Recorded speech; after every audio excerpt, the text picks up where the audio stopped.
ఎన్నిసార్లు వచ్చారు మీరు తిరుమలకి ఎప్పటిదాకా? ఇయర్లీ వన్స్ వస్తాం, ఎవ్రీ ఇయర్ వస్తాం. మరి ఇయర్లీ వన్స్ వస్తా ఉంటున్నారు, మరి ఈ మధ్య కాలంలో చేంజెస్ ఏమైనా వచ్చాయి తిరుమలలో? మళ్ళా ముందు పాతలా ఎట్లుండేనో అట్లా ఉంటుంది మంచిగా.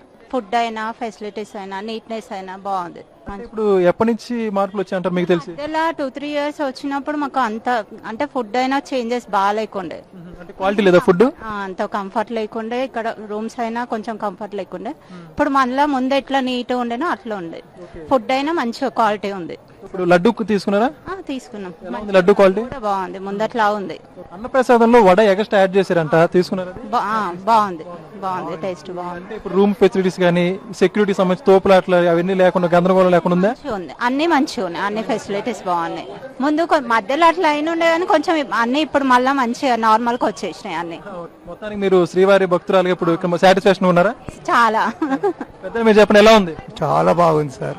నార్మల్ 2-3 years కొంచెం డిఫరెన్స్ అయింది, కానీ ఇప్పుడు పూర్వం ఎట్లుందో వంటకాలు కానీ పరిసరాలు కానీ అన్ని శుభ్రంగా ఉంటున్నాయి. ఇంత మంచిగా ఉన్నది.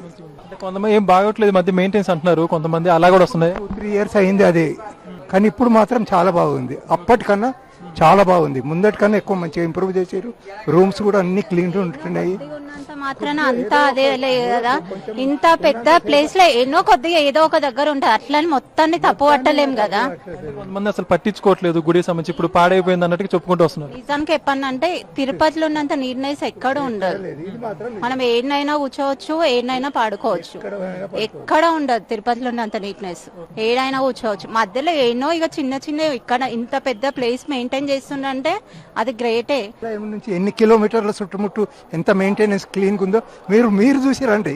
మేము చెప్పడం వేరు, అయినా ఎవరో ఒక రోజు వచ్చి ఎక్కడో ఏమోనో చూసి అదంతా ఖరాబ్ ఉన్నదని చెప్తే వాళ్ళ మాటను పట్టుకొని మీకు చెప్పేది మేమేముంది చెప్పండి.